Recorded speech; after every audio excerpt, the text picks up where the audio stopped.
You're listening to the all-new Rain Man 001 on Rain Man Digital. Permission granted. Land on platform 3. This is Stormtrooper 1. In case you were just way too busy to listen to our last show, this is what you missed. The Star Wars, the actual title, then you have Darth Vader, and those things are interconnected, like, beautifully. How they're working. And then you have Princess Leia, which I know you're not a big fan of. Just the artwork. The artwork kind of is. I haven't. That's like the one I haven't because I've been busy. The artwork is shitty, man. I don't know. I actually like the artwork. It looks so cheesy. It looks cheesy. Explain it. Sell me on it, David. Sell me on it, because I've heard other people say the same thing, that the Leia artwork is not, the story's good, but the artwork is kind of cheese. The artwork, the only reason why I'm a big fan of the artwork is because I'm a big fan of the artist. Okay. And is that his style? That's their style. They're very famous for drawing female characters. And in the past, they've always been the go-to person to draw very sexy female characters, sexy and strong. Like throwing the strong there. You don't want to be hated on. They've done like strong. All their models. They're really good at drawing nice toned buns, thick thighs. It's feminist approved. You have to call them breasts, okay? I understand that he was this all-powerful Jedi, and now he's just kind of a henchman, and now you see reasons, what they're writing in between. Yeah. It fills in the gaps and really shows how Palpatine kind of treats him like a bitch. Well, no, on top of that, you do wonder why Emperor Palpatine, of course, puts all this power into Darth Vader, but treats him like a henchman. Yeah, it's also probably a Sith move to keep him in check so he doesn't become too big for his britches and slay him. You know what I mean? That's probably another. I mean, that's classic Sith 101. That's what I was thinking about the whole time. But if he gets too big for his britches, his job as a Sith is to kill his master and take his place. Right. But the Emperor also sees that basically how powerful Darth Vader can be. Oh, Annie, you've become so powerful. I have watched you since you were just a youngling.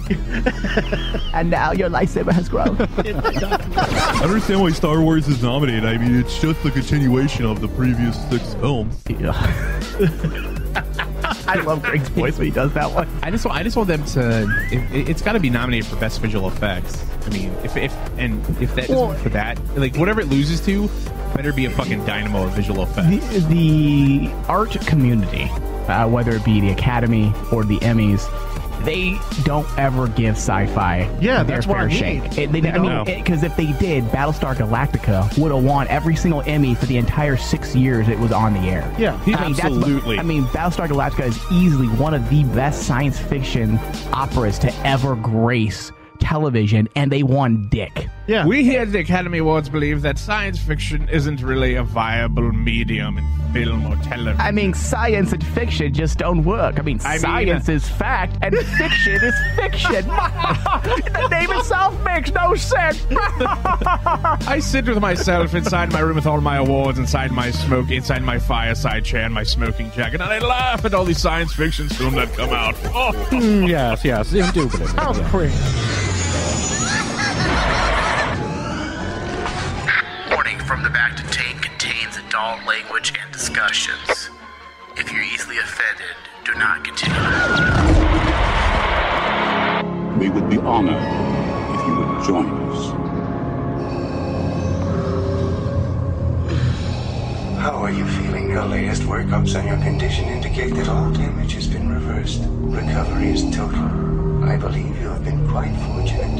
No further thanks are necessary, Commander, but you are most welcome. It is my function and pleasure as a medical droid to help and heal human beings.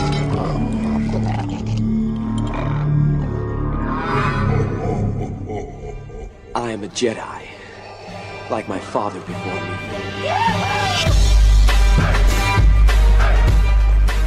All right, hello everybody, and welcome to another broadcast of Star Wars from the Bacta Tank. We are live on Rain Man Channel 001 on the Rain Man Digital Network. I want to thank everyone for tuning in, listening, and welcoming us back for yet another live broadcast. We've been having fun doing the live shows. Wouldn't you agree, David? Oh yeah, absolutely. It's actually a change of pace. It's easy, too. I didn't think it would be this easy to go live, but doing a live 1-hour show about Star Wars, I mean, you can throw one Star Wars like catchphrase keyword, and I can probably talk about it for like 25, 30 minutes straight without stopping. Yeah. I mean, like, whenever there's actually any Star Wars news, it keeps us up to date on everything. Yeah. So it's easy. And we do have Dustin via HoloNet. How you doing, Dustin? I'm doing fine, Mike. How are you? Good. I have a picture of Dustin now, actually, in cloak. Oh, really? And cloak? You guys passing, like, dick pics to back and forth? Like, what's going on? Damn it, man. I told you not to talk about that. Ah, God. Sorry. So we do have a lot planned today. I'm sorry if I'm going back and forth on the mic. I'm also trying to run the live board right now. If you guys are listening live and you're noticing any issues with the audio, please send me a tweet at From Bacta Tank. No, at From Bacta Tank, and let us know if there's any audio issues. Everything should be sounding good. And also, Dustin, I know you're listening right now as well. You're monitoring the channel. If you notice anything, please interrupt our conversations. It won't be rude. It will not be rude at all. I will do it. Yeah. Maybe we need to get a drop for Dustin, like maybe a Chewbacca sound, like that means tech support, or maybe it's not my fault or something like that. Well, they would all that one works. Yeah, that's true. What are you trying to tell me? Exactly. So, all right. So today, I think what we're going to really focus on today is going to be Obi-Wan. Some rumors are kind of circulating around Obi-Wan. Nothing necessarily new, but there's been some additional information added to the already rumor of the Obi-Wan possibility of there being an Obi-Wan spinoff down the road. Oh, boy. Yeah, so we'll get into that. But first, a little bit of spoiler information from the comic book front, which is really amazed at how much a comic book... It's like watching, Game of Thrones takes the world by storm. Like when they do something like, a rape scene, another rape scene. Whereas with Star Wars, their comic books create just as much buzz as a Game of Thrones episode. Well, because, dude, I mean, so far in all three of the Star Wars comic book franchises, they've introduced new characters into canon. Yeah. And, some people... No, not like this. Some people are kind of upset with what was released in the latest issue. I think Star Wars #5. But I think people were trolling Jason. Jason Aaron. Jason Aaron, the writer, and you guys got to remember that he's following what the Lucasfilm story group has laid out for him. Yes, he has creative control on his storyline, but for the most part, he is being told to stay within a guideline. Yeah. So with this rumor, which I am going to announce soon, I want you guys, if you guys don't want to hear it, if you guys are not up to date yet on Star Wars #5, then I will let you know before I say it so that you can take off your headphones for about 10 seconds. Okay. Now, leading up to that, we all know what it is out there. Okay.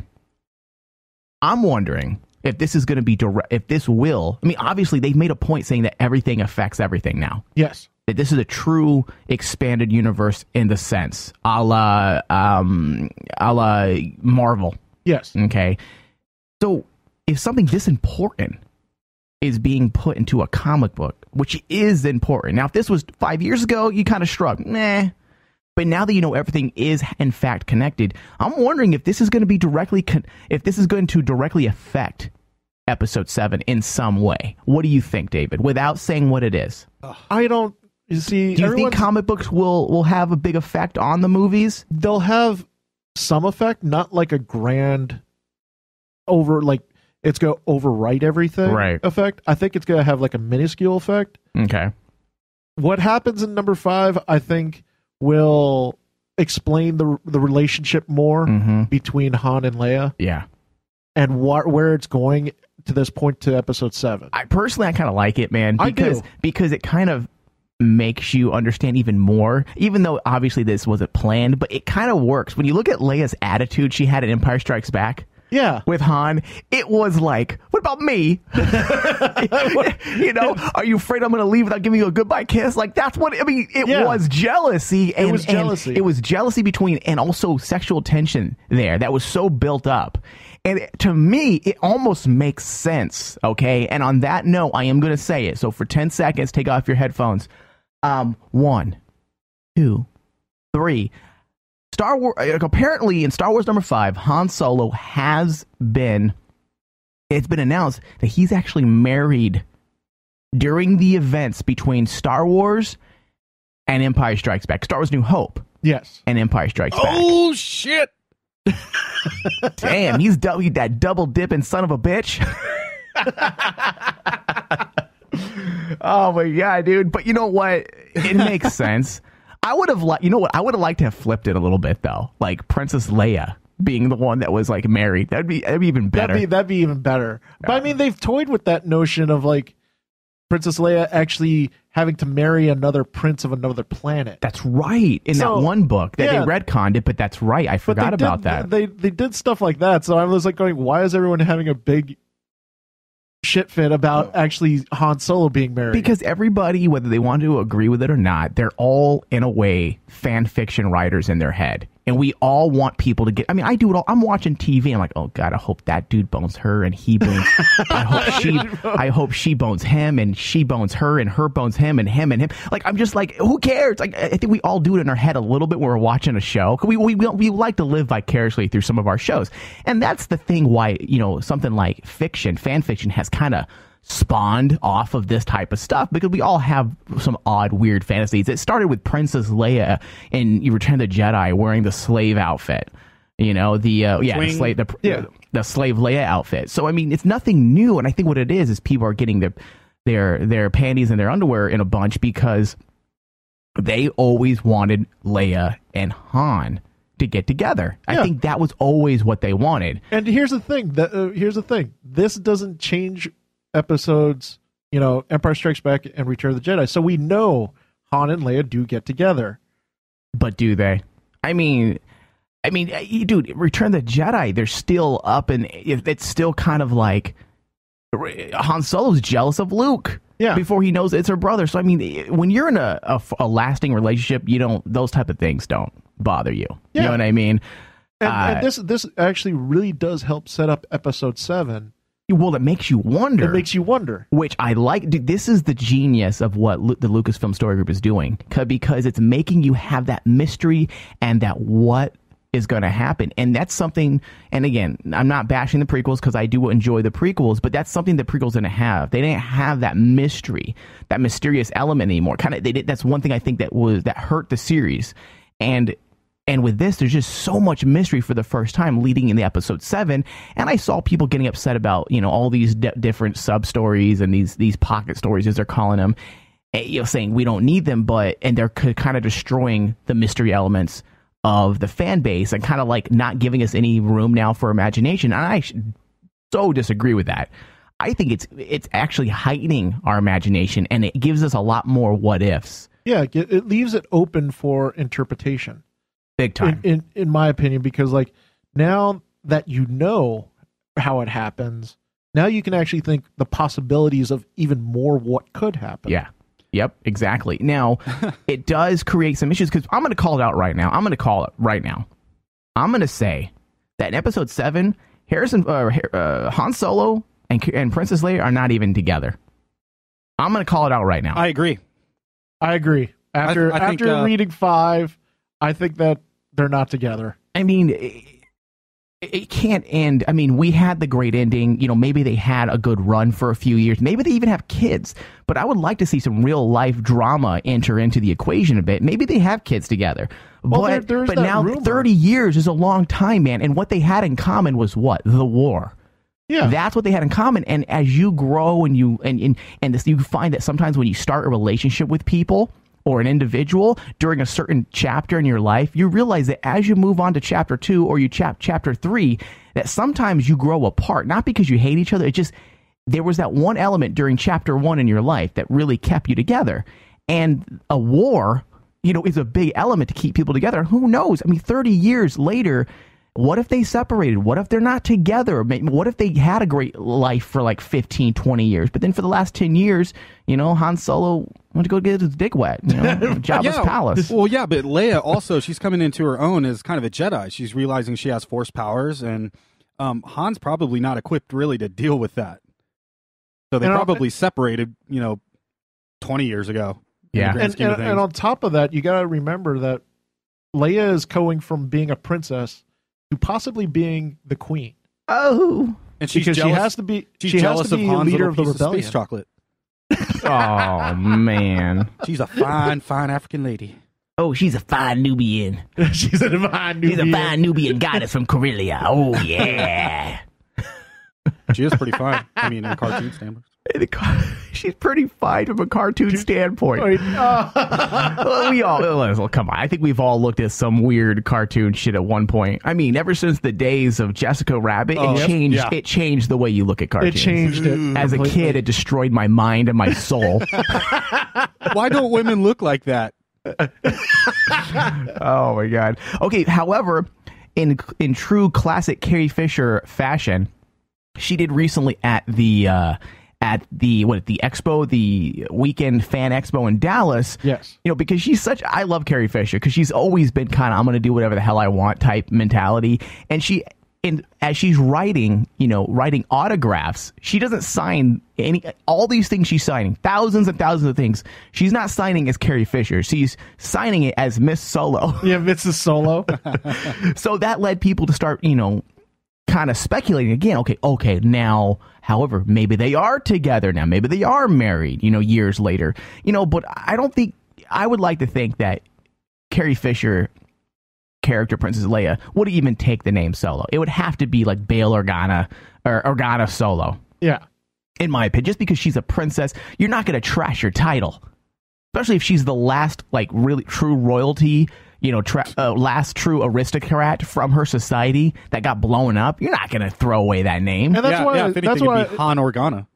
Right. Yeah, that's why I say I don't see them together. Han Organa. What if it is? Oh my god. I'm Captain Organa of the Millennium Falcon. That's why he's like, I'm finally home. Yeah. I couldn't wait to get away from that bitch. I'm finally away from her controlling this. Chewie, we're home. That was no cave. Oh my god. So so Carrie Fisher, I guess people, the production, she says that the production people have complained a lot and says they hate me. This is a quote from her. She says, the production company hates me because I think with my mouth, so it just comes out. So, that's what she's always been, kind of just say it how it is. Yeah. She also could be playing with fans, saying, well, we're not together. We're not really together, but I'm going to put this here just to F with everybody. I could see that them doing that. She is like that with the fans. She likes playing with the fans. So, I mean, who cares if she signs it as Mrs. Solo? It's funny. It's a little tongue-in-cheek, but I mean, when it comes back to actually, okay, is Han or Leia married in Episode 7? We'll find out. Right. I mean, we will find out. I mean, number 5... I want to know what happens to this character. I think we can finally say her name, right? It's Sana Solo. That's the name that of the wife. Oh, that her name. Of Han. Spoiler alert, dude. Spoiler alert. But I'm interested to see what happens to that charter. Maybe something happens to her. Yeah. God only knows. We have a lot of issues. How of Star awesome Wars would it be if Princess Leia kills her in her sleep? Just in the middle of the night. That's Leia's one dark side moment. Yeah. Get away from my man. Get away from my man. All right. Let's move on to the main topics for this week's show, which is going to be Obi-Wan. At least for the remaining portion of the segment. Star Wars spoiler, rumor news, Obi-Wan Kenobi, Darth Maul movies after Force Awakens, and Ewan McGregor returns. This is all in question marks. Now, this isn't new information in terms of Ewan McGregor possibly coming back. That's been circulating for what, maybe 4 or 5 months, a long time. Maybe 6 months. That because he voiced that he would love to come back to do in an interview, love to come back as Obi-Wan again, and immediately made people start thinking, okay, what can he do? What can he do? Well, there's an entire 30-year span of him chilling in the desert, and I find it hard to believe that he was just chilling in the desert for 30 years. There had to have been, people that were searching. Tatooine to me would be the first stop I would search if I was Darth Vader. But Mike, it was all answered by Yoda, remember? I mean, more training you have. You're so stupid.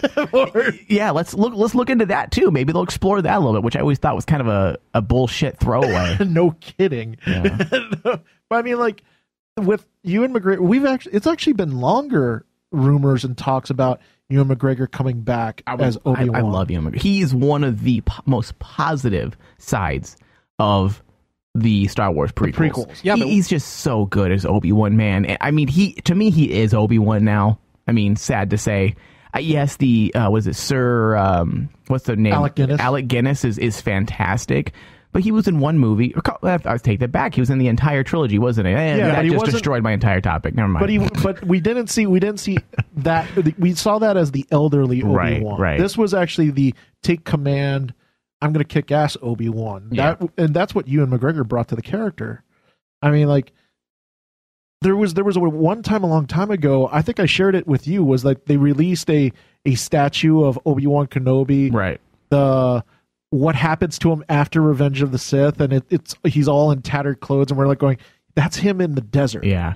Where he's actually doing the training. Yeah. Man, that would be a badass story to actually tell. There's just so much that you can do. And, I mean, let's go through this article and we'll pick it apart. Yeah. Just so we're not just guessing we don't want to be called headline readers here. So here we go. Though there are plenty of Star Wars rumors out there, especially about the upcoming Episode 7 Force Awakens film, its sequels, and the standalone spinoffs that are also coming out, we'd like to share a pretty exciting bit of gossip with you today. Okay, according to new reports, speculation around an Obi-Wan Kenobi movie franchise has popped up again, with Ewan McGregor allegedly in talks to reprise his Jedi role. Plus, other rumors claim Darth Maul might make a return as well. Okay, now, as we know, Obi-Wan is the one who cut Darth Maul in half. Yeah. Okay, so, and of course, we saw the resurrection of Darth Maul in the Clone Wars series. Yeah. Now, it would make sense that Darth Maul is almost an arch nemesis to Obi-Wan.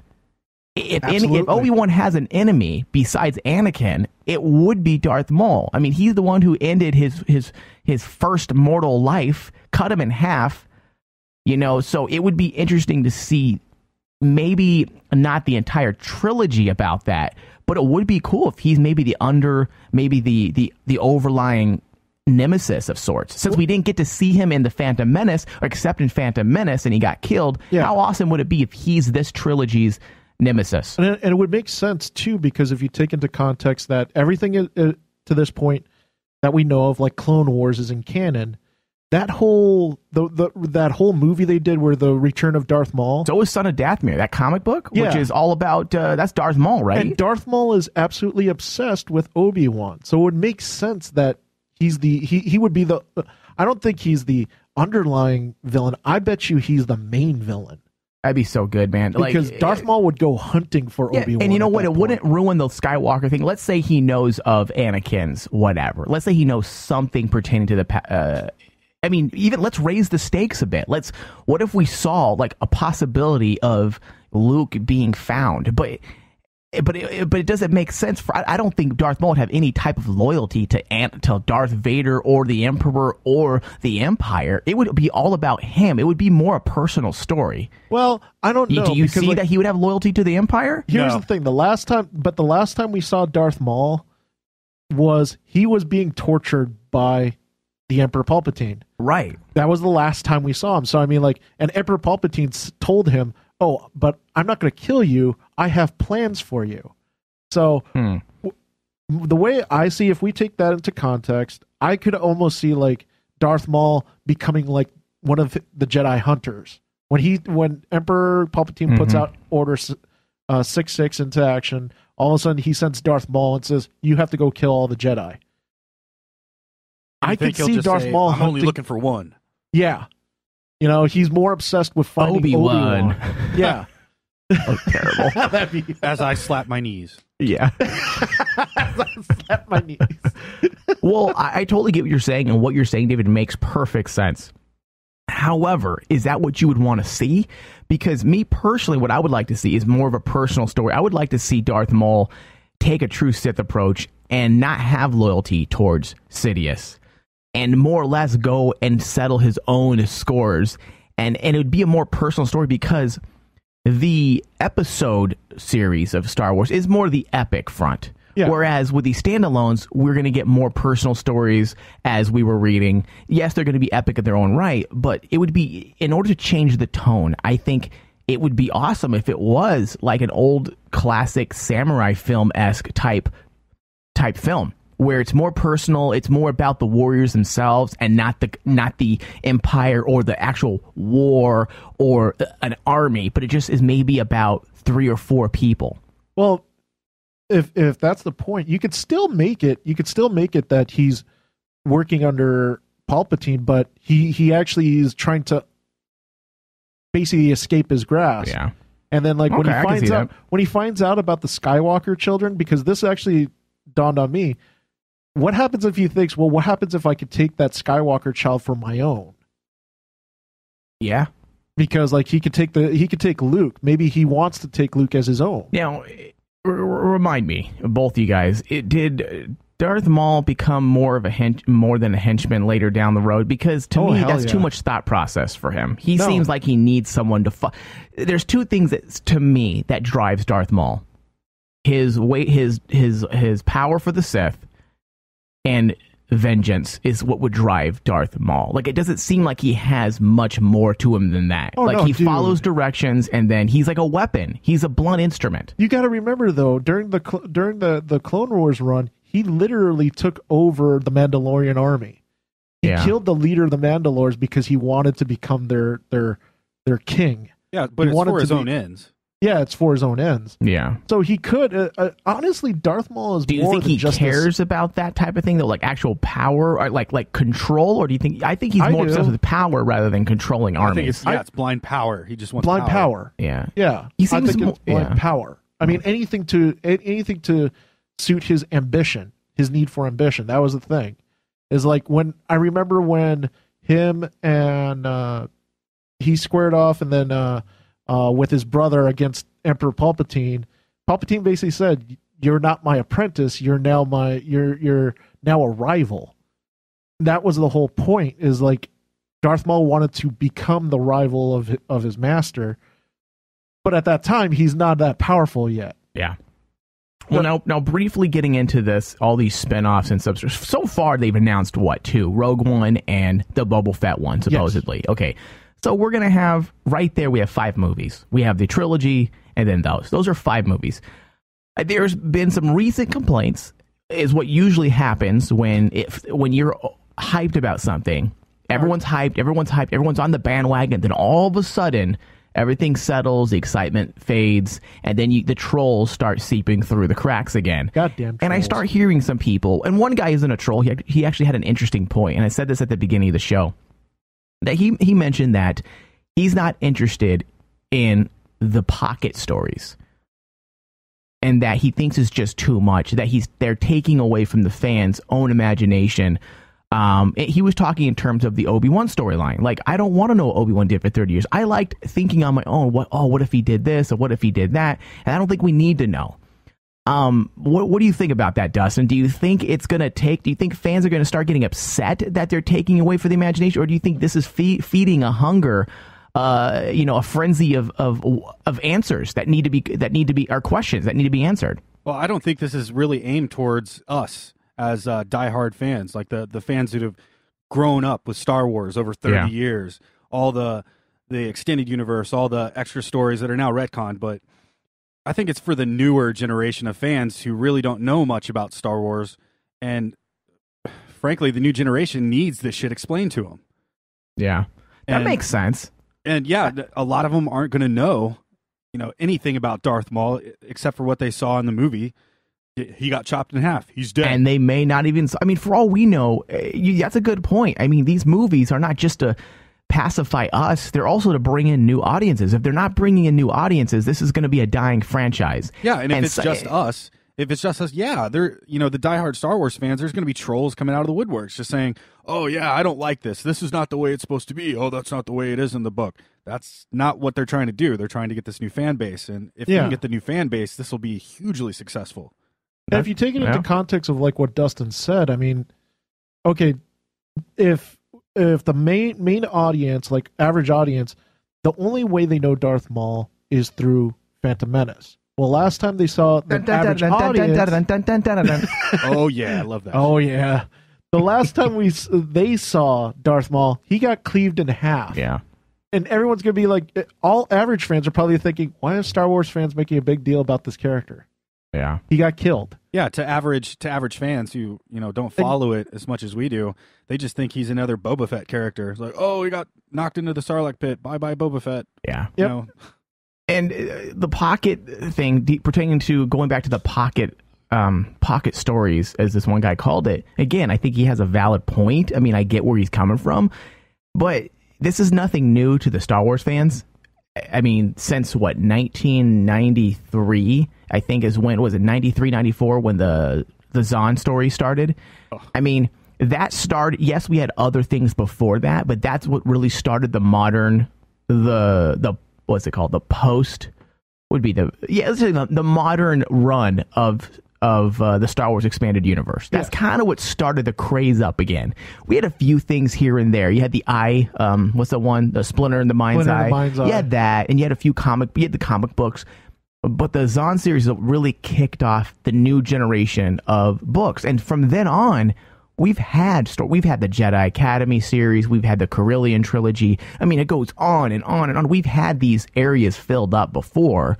We've had all holes filled up before. Oh. We've had these areas filled up. Very messily, too. Oh, Jesus. Wow. We've had all these areas filled before, but now it's being done officially. And personally, I think adding the official on it makes it that much sweeter for the fans, because then we know it counts. It's for real. Without a fact, it really is part of the expanded universe. You get what I'm saying? Yeah, and I mean, like, you make a valid point about, like, it matters now, and it lessens basically trolls. It honestly lessens trolling more, because if this is official, there's no question about it. Stay tuned. We're going to actually be covering more of the spinoffs. We're going to be talking probably about the Boba Fett and Han Solo movie that's also there, so stay tuned. Don't go nowhere. More Bacta Tank is coming right up. Igat! What the Misa say?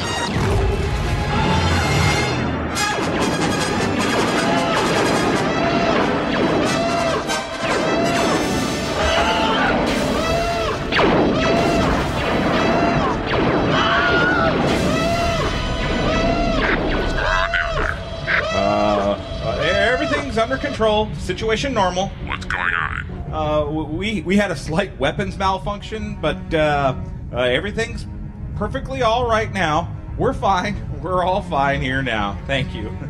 How are you? Oh, I'm good. Thank you. Why do you sound so sexy? You have such a great sounding voice. Have you ever tried your luck working as a sex comlink operator? I hear Jabba pays his operators very well. Can you possibly maybe breathe on the comm heavy for me for about 10-15 seconds max?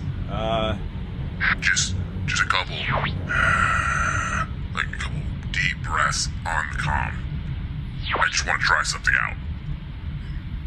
Don't mind me.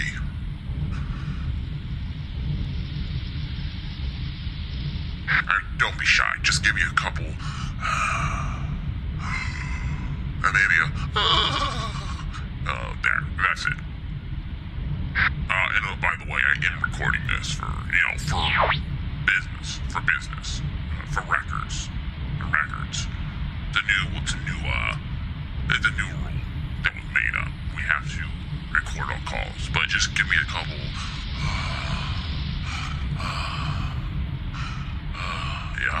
Yeah. No.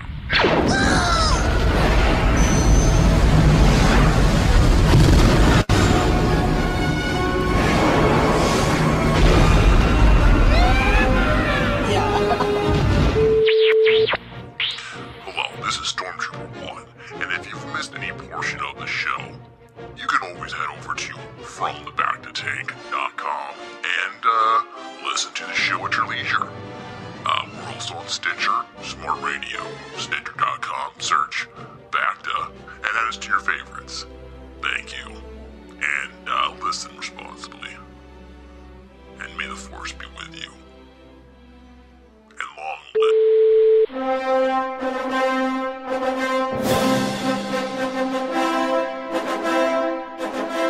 Hello everyone, the Rain Man digital app is now available in the Google Play Store. you can now take the entire Rain Man digital network on the go, anywhere you go, on your Android-based device. That means you can listen to Star Wars From the Bacta Tank, Weird West Radio, Supernatural The Crossroads, The Rain Man Show, and Critique Revolve, all from this app. Yes, R2, I'm getting to that. And it's no charge. Head over to the Google Play Store, type in Rain Man Digital, download the app today, and start listening. Also, whenever we do live shows, you will also be able to tune into the live channel on your Rain Man Digital app, Rain Man Channel 001. Thank you and enjoy the show.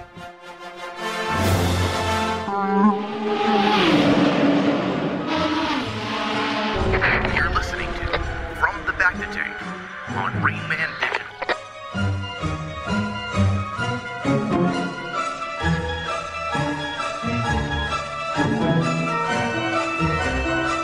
All right, we're back. Star Wars From the Bacta Tank on Rain Man Digital.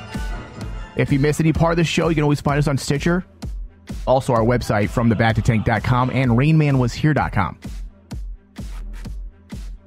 Thank you. David, look at you. Taking us to break like that. Well, I tried my best. All right, so a little bit of information to start us off here. First look at Kylo Ren's ship as a Lego set. Now, I'm finally past the age where I used to get really excited about toys. I don't really get excited. I still get excited about toys, dude. This got me excited. Toys. I love toys. I love toys. I like what Star Wars does and has always done. They've always given you kind of like previews into stuff, possibilities, and things that may come through toys.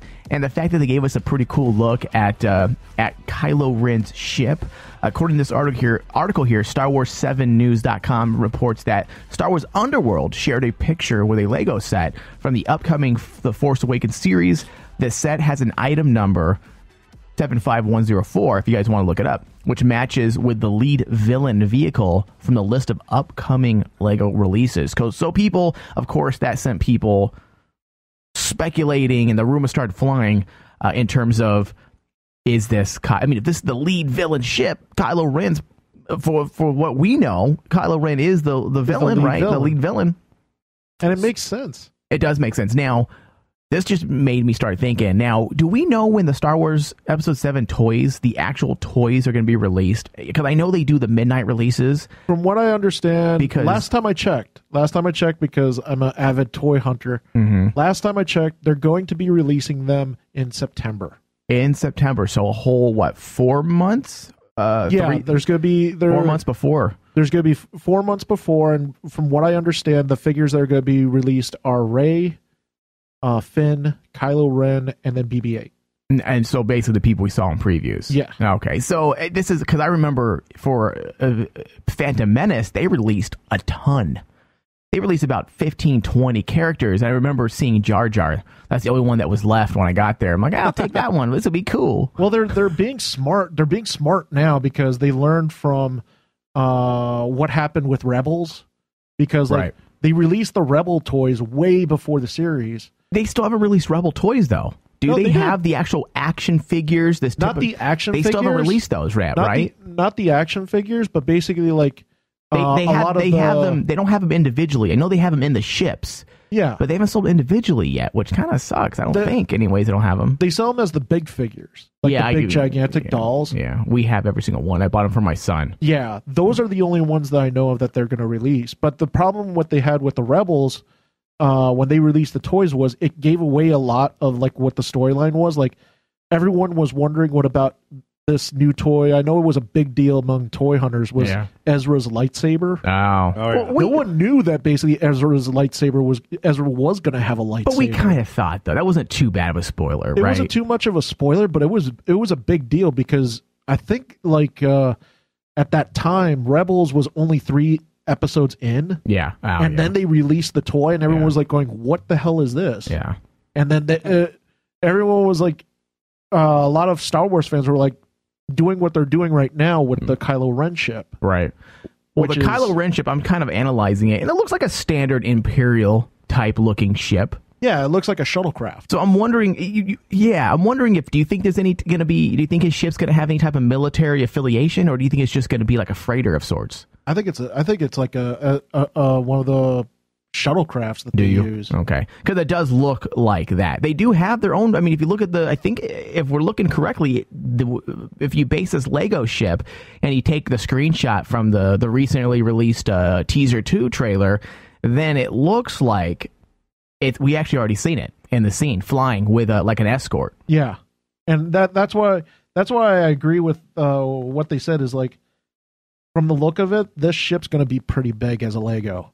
That's awesome. And I mean, like, well, I need to go buy it once it's released, because I bought it just brings back all the memories. Back when Phantom Menace came out, and I was already an adult, like I went as soon as they released Darth Maul's ship. They released really early.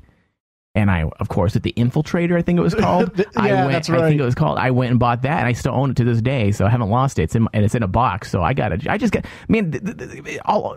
end up spending so much effing money. I'm getting frustrated already thinking about it, dude. Because I want to go find out when that midnight release is. Hopefully, Dustin will be in town, and we'll all just go like a bunch of nerds and go like ransack Toys R Us and take the best toys away from the kids. Well, the funny part is like when I look at the price tag on the Kylo Ren ship is $150. Oh Jesus! Yeah, it better be pretty big, dude. Yeah. The Millennium Falcon it better give you a blowy too. The Millennium Falcon that I have is like $200. Oh really? So Kylo Ren's ship has to be just as big as the Millennium Falcon. Yeah, which is in scale. That's actually pretty impressive. Yeah, that's why I'm not too sure that that ship is the same ship, because like it seems too small in that picture. Who knows, man? Who knows? I mean, again, small compared to what? Compared to that Star Destroyer? I mean, look how small the Star Destroyers looked compared to Darth Vader's Executioner class. Oh yeah, the TIE Fighter could be scaling. That's true. It doesn't need. I mean, look at the giant Corellian Corvette Leia was in. It got sucked in by a small Star Destroyer in New Hope. Remember? Oh yeah, that's right. Yeah, and the ship in the screenshot could belong to Captain Phasma. So stupid. You know what? What if it's her ship instead? Because dude, that's true. Could be her. That's true. I mean, they did say that Phasma Magma plays a Magma. The Empire. Like they're like, that's a big bitch. Yeah, she's gonna need a bigger ship. Damn it! I can't even fit in through here. Her head keeps hitting. She's like the new Chewbacca, dude. I believe I will call this ship the Oath Keeper. Oh, man. All right. So on to the second segment that we're going to be talking about a lot here is, again, nothing new, but in terms of news, but new things being added on. Yes. Okay. Additional info has been released and circulating pertaining to the Star Wars spinoff that we talked about last show that could, in fact, be dealing with Boba Fett. Okay. Boba Fett. Now, there's a rumor saying, and remember we talked last week about the Lando and how it'd be better if Lando possibly was maybe the secondary in the Boba Fett, where it looks like it's going to be the opposite, that we were saying it wasn't going to, that we were hoping it might not be, but I'm okay with it. But it seems a little bit on the nose. Han Solo will, again, a rumor that it's circulating that Han Solo's character will be in the Boba Fett spinoff. Is this a possibility? Is what they're saying. And according to leaked sources, that seems to be what it's leading in that. It's leading in that direction. Now, not only that, the cool part about it is the reports are saying that there's a possibility that this would have a strong Western feel. Yeah. Which, to me, we've already said this about Boba Fett. Like, it would be sweet to see a Western type story in like a spaghetti Western type right, of feel? in a small ass town in the middle of nowhere type feel. And I mean, you have a Han Solo versus Boba Fett type thing. I mean, that's what it's being, pitched as. It seems like Batman v Superman. This is going to be like Han Solo versus, Boba Fett. Now, what do you think of a story like that? Do you think it could work? What if it's not just a Boba Fett story? What if it's an actual, in fact, dual story? I think it can work, especially with how the spinoffs are being portrayed and everything else. I mean, like, we know that Rogue One is being portrayed as a war film. Right. And they basically said it's going to be like Saving Private Ryan. It's done in that vein of war film. The Boba Fett film, everyone has speculated, and some have confirmed that basically that's more going to be kind of like a Western shootout. It's going to be kind of like the Man with No Name trilogy. And I think that actually could have worked. Now that they've thrown in the Han Solo element into it, I'm actually really excited about it because someone actually pointed out that we could be looking at something like a Good, the Bad, and the Ugly version of Star Wars. God, that'd be great. And just like what you said, it'd be like dual stories going on. Yeah. But and one thing that I thought about was how cool it'd be is like this is going to explain how Han and Chewie got together. Yeah. Yeah. Which we still don't quite know. We know that Chewie he owes saved his life. debt. Yeah, and it had to do supposedly in the old retcon stories. It had to do with him saving him from a slave camp that the Imperials put him in, something like that. Yeah. Now take that into context. What happens if Boba Fett was the one who caught all those slaves? Boba Fett. What happens if Boba Fett's the one that actually is kind of like the Lee Van Cleef? Yeah. Like of the trilogy. That would be sweet, man. There's Han, who's like the Clint Eastwood character. Yeah, I'd have no problem whatsoever with that. I mean, most people know that most of portions, particularly the Han Solo scenes in New Hope, were borrowed. It's no secret that George Lucas was a fan of Westerns, and supposedly John Ford, big fan of John Ford and spaghetti Westerns. I mean, so it would make sense if they kind of pay tribute to certain portions of George Lucas's inspiration. Yeah. And if that in fact was some inspiration behind, New Hope and Han Solo, I mean, obviously, as we know, Django, we said this before, Boba Fett, Django Fett. I mean, you have Django, the spaghetti Western. I mean, I think it's almost a given. You've got to, if you're going to do this Boba Fett spinoff, it has to feel like a Western. Now, I don't want it being all out, yo, hello, I'm Boba Fett, and I have a 6-gun strapped to my side. Like, I don't want it to be like an old miner, storyline, but definitely give us some Western feel. Give us you can pay tribute to a Western without it being a Western. Look at stuff like Kill Bill that Tarantino does. I mean, that's not a Western, but there's so many Western-esque moments that makes you feel like you're watching a spaghetti Western at times. Yeah. And that's something that would... They could even they could even do the theme, like the good, the bad, and the ugly. Be all down, don't talk to Solo. Oh, jeez. I know, really I hate you, Solo. Oh my God, that is the worst thing I think Dustin ever said. Thank you. But actually, also the one be of sure the to cool tip the bartender. One of the cool side things that I read about this article, they've even announced that they even said that one of the other characters.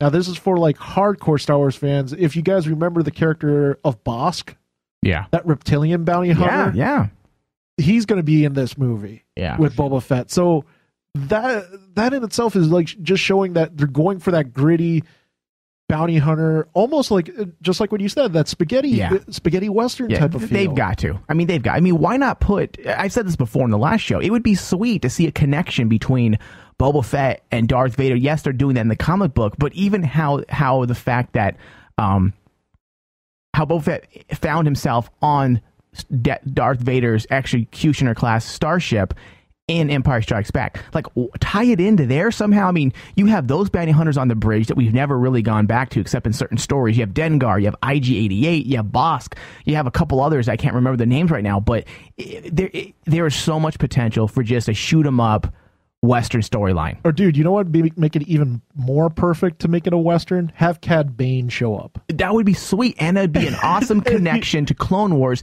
that the fans would eat up. Yeah. What if it ends up being like a Smoking Aces going towards Han Solo? Oh man, that would be sweet. Because all the bounty hunters are fighting each other for the opportunity to get Han Solo. That would be hilarious. Cool. That'd be kind of cool. Not gonna lie, that was a good idea, Dustin. Thank you. Finally. All right, so there's rumors that, I guess there's some rumors also circulating that Favreau and Vaughn were Matthew Vaughn were actually looked at to direct this, although most people are kind of putting their nose up at that rumor, saying it's not necessarily true because Favreau is busy doing the Jungle Book story, which, that's going to be fantastic, I can tell you right now, because we all want to see a live-action Mowgli. Hey, hey, cousin Louie, you're doing real swell. Nobody cares. Why is Favreau doing that? Like, I know he wants a change of pace, but man, he signed his soul to Disney. You have to say maybe he signed something. Okay, then go Marvel. Disney owns Star Wars. Trash Jungle Book, Favreau. You're way too good for that. What, you don't want him to do like a musical number with bare necessities? No. Only if it's like two naked chicks singing it. You eat ants, and you're gonna love the way they wiggle. What do we do with this gerbil? Oh, come on! We just got dark now. Yeah. All right. So possible directors. I think we've played this game a bit before, but I mean, without the obvious one, obviously, I think everyone would say like Tarantino would be a great choice, but I don't know. We all he's not going to. Yeah, he's not going to do it. Like, do you think they should just get a no-name director, or do you think they're going to go the route of, like, what's that Wu guy that just did Obi-wan that got hired to do James Wong that got hired to do Aquaman? That was kind of an unexpected choice as a director for Aquaman. I didn't expect that at all. No. Yeah, but it's Aquaman. Well, I know, and I feel ashamed of myself comparing it to this, but still, I mean... It's kind of an obscure superhero. Yeah. Sort of. Obscure nothing, a very bad superhero. Yeah. You better not get in this water or I'll kill you. The water's too salty. I must fix it. Let me ride the seahorse. Oh. All right. So directors, I think it's up in the air, right? So far, they seem to have been doing a great job. I mean, you have Trank fired because of erratic behavior. So at least they're, some people might look at this as them being tyrannical, but they're trying to have quality control. And if Trank was looking crazy and crazy-eyed on set, then, I mean, that was a good decision, because when you're dealing with this, a multi-billion-dollar industry, Star Wars, you're going to have quality control. And I think they're going to be very careful who they pick and who they put in place. Yeah, and I agree with that, because, I mean, we mentioned it before. Honestly, the only person to blame for the loss is Trank himself. Yeah. Because, like, it's quality control. If you're not actually putting on your big boy pants and doing your job, you're going to get fired. Right. Now, moving on, before we close out the show today, recently also released on the Star Wars Rebels news front, which we all are big fans of Star Wars Rebels now, Gary Whitta, okay? He's the one who wrote the first draft of Rogue One, okay? He has just been connected to Star Wars Rebels. There's, again, just released that he will be writing at least one episode of Star Wars Rebels. And of course, I mean, it makes sense for people to start saying, okay, are they doing that to connect something that he's doing? So they're wondering, which would make sense. Rogue One takes place around the same time period as Star Wars Rebels. Yes. So will there be a connection between Rogue One? Not obviously they're all connected, but will there be a direct connection? As we said a few weeks ago, I think there's got to be a direct connection. I mean, you're dealing with the exact same scenario as Star Wars Rebels. Yes. In fact, if they're not careful, they don't tread lightly with Rogue One, they can end up stepping all over Star Wars Rebels and not making you care. That's why. So it's a very slippery slope that they're going down. I think this actually makes complete sense, and I honestly at this point think that we're going to see characters from Star Wars Rebels in Rogue One. Yeah, I honestly so awesome. think that's going to happen. I don't think we'll see maybe Ezra or Kanan, but we might see.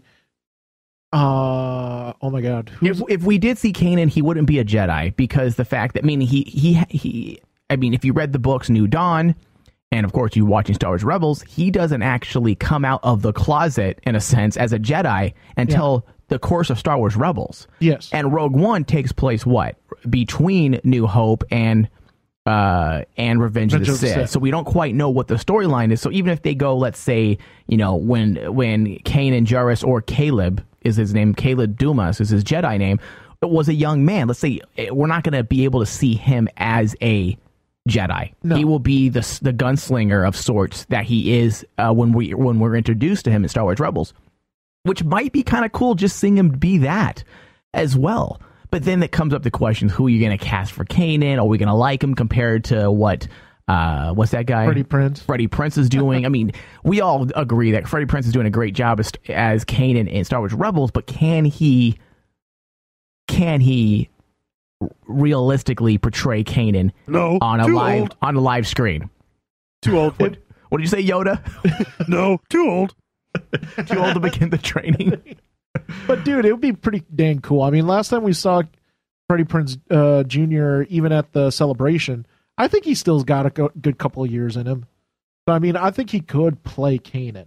I don't know if he can play a young Kanan, but he can definitely play an older Kanan. An older Kanan, yeah. I would like to see Kanan later in life. Like, honestly, like maybe not in Rogue One, but possibly in another spinoff.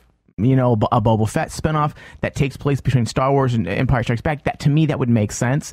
But they also got to make sure by doing that, they're not stepping all over Star Wars Rebels and giving away huge spoilers. Yes. Because once he is presented in something that takes place after New Hope, then guess what we know? We know that he doesn't die. And that could ruin some of the mystery and some of the dramatic elements that we might want to get from Star Wars Rebels. Because we're never going to be in fear of his death. Of losing him. Now, that is a good point. I mean... But I would like to see maybe a cameo here and there. Nothing major. Yeah. Maybe something that just makes you second guess, was that Kanan? Or what? Maybe it wasn't Kanan. Could be a cameo. Cameo would be great. I'd be happy with that. Or they could just show the ship. Something like that. The ship? Yeah, flying. Or they can just do like a connection to one of the episodes. Like kind of what Agents of S.H.I.E.L.D. is doing right now. Exactly. Where, you know, just little elements will portray to what's happening in the movie universe. And like you remember, oh, that's because of what they did. Just like how I said this a couple weeks ago as well. But the way Avengers started, the latest Avengers movie, Age of Ultron literally started. You know how it starts in the middle of a battle? Yeah. It's because there were events in Agents of S.H.I.E.L.D. that led to that battle. Yeah. So it was kind of sweet how they did that. So I would like to see something like that as well, where we have a cliffhanger of Star Wars Rebels that leads into Rogue One, or a certain element in Rogue One, like a battle scene, like, oh, that's because in Star Wars Rebels, so-and-so did that. Yes. I mean, you're dealing with the time when the Rebel Alliance is being formed. But also, what is Rebels dealing with? I just thought about this. Think of how... If they're going to try to connect Rebels to Rogue One, how dark are we going to get in Rebels? Ooh, dark. Because remember, Rogue One is like a war movie. We're going to see people die. Well, for it being on Disney XD, it's already gotten pretty dark in certain episodes. Yes, I do agree with that. But full-fledged war film dark, though, Mike? Yeah. Can we actually picture that for Rebels? Cheating action and violent scenes, I think they can. I mean, they did some dark scenes in Clone Wars, and that was on Cartoon Network. You know what I mean? And it's not on Adult Swim Cartoon Network. It's actually on Cartoon Network during the day for the kids, rated Y, I think. So I mean, if they can do some really dark stories like with Darth Maul that were downright kind of disturbing for my kid. I remember my kid was like, "Oh my god." You know, with the Dathomir scene, yeah, like it was kind of dark for a child. So I could see them doing it, sure. You know, within good taste. And I think Star Wars can get away with a lot more just because there's stormtroopers and helmets and robots, and you can kill people and without necessarily killing people and seeing blood. Okay, that's true. So I think it can be done. I mean, look at that scene where Ezra goes into the temple. And Yoda, the one where Yoda had a cameo. Yeah. Oh, I mean, that wasn't dark, but it was, I mean, there was dead people lying about. It was creepy, had a creepy feel to it. It stayed true to the temple feeling or the cave feeling in Empire Strikes Back, which has always had a dark, eerie feeling. So I think it's possible. I don't think it's the right landscape for it. I don't think they'll go too dark, but they could definitely connect and kind of go into it a little bit for sure. God, with this knowledge, dude, I am so psyched for Rebels Season 2 now. Oh, man. Do we know when it's launching officially? Can you look that up? I think it's... hold on, I don't... Okay, while you look that up, we do have some additional information pertaining to the DVD release of Star Wars Rebels, which is scheduled to come out, I believe it's September 10th, I want to say. But hold on while this comes up here. Star Wars Rebels DVD Blu-ray to be available on September 10th. If you iTunes people, I guess you don't really need to worry about that because iTunes, it's already out. And I think you can buy the entire series for like $30. So, my question is though, is it going to have the movie Spark of the Rebellion as well?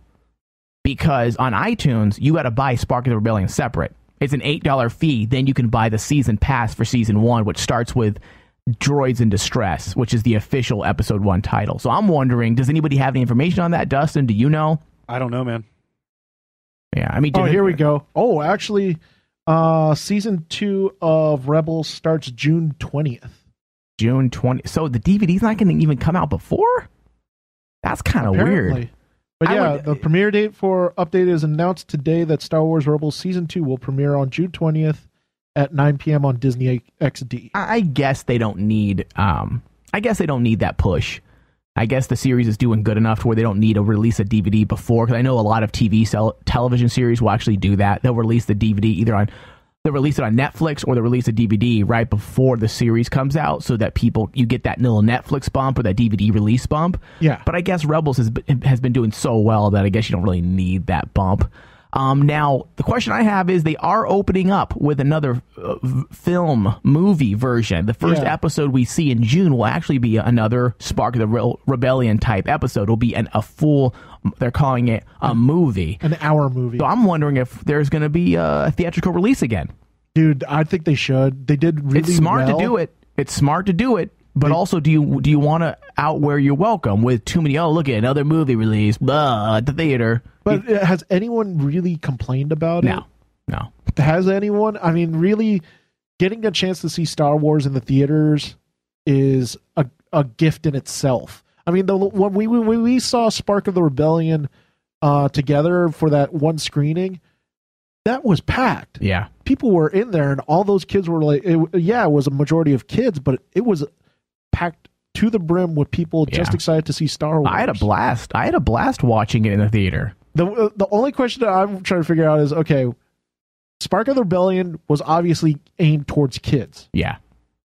This one, the Siege of Lothal. Was it though, Spark of the Rebellion? I felt like it was kind of... It kind of was, dude. I mean, let's look back at it. I thought it was fine. I didn't feel, yes, you have kid elements. You had kid elements. But I mean, like... But it wasn't like the Clone Wars movie. Do you remember how that was? Oh, that was... With Zaburo the Hutt? What was he? Sumburo the Hutt? Jabba. Go, Jabba. Oh! For some reason, Bruce Jenner was a Hutt. Oh. No, listeners. But I mean, like, when you look at Spark of the Rebellion, I don't think Siege of Lothal, that's going to be a really dark one, because we all know what... We saw the preview of Siege of Lothal, and it's going to be Darth Vader actually kicking Kanan and Ezra's ass all over the place. I'm looking forward, man. I am. And Palpatine's in it. Is he? Yes, he's the one talking to Vader, I believe, in the scene. Oh, yeah, that's right. Remember? So, yeah, I'm looking forward to that. Lots to look forward to in the Star Wars front, for sure. And we will be back next week for another broadcast, of course. I got to prep this ending here, David. But, of course, we will be back next week as well. Thursday, 1:15 p.m. Pacific Standard Time is our official live broadcast for Star Wars From the Bacta Tank. And, of course, for you people in the East Coast, that's 4:15 p.m. your time. So and of course, set your calendars, set your clocks. It will be live every Thursday. Go ahead, David. Oh, and don't forget, they can also catch replays of us via our app. That's correct. Rain Man Digital app now available in the Google Play Store. Just search Rain Man Digital, and Stitcher and iTunes as well. Just search Star Wars From the Bacta Tank, as well as our website, FromTheBactaTank.com. Thank you guys for being in studio today. Dustin, HoloNet, and David right in front of me. Absolutely. Thank you, and good night. May the Force be with you. Goodbye. Hello, this is Stormtrooper 1, and if you've missed any portion of the show, you can always head over to FromTheBactaTank.com and listen to the show at your leisure. We're also on Stitcher, Smart Radio, Stitcher.com, search Bacta, and add us to your favorites. Thank you, and listen responsibly. And may the Force be with you. And long live. Thank you for listening to From the Bacta Tank. From the Bacta Tank is executive produced by Michael Flores and Dustin Lucas. Hosted by Michael Flores, David Zabal. You can find out more about our show by going to www.fromthebactatank.com. You can also find us on Twitter at FromBactaTank, as well as Facebook, facebook.com/FromTheBactaTank.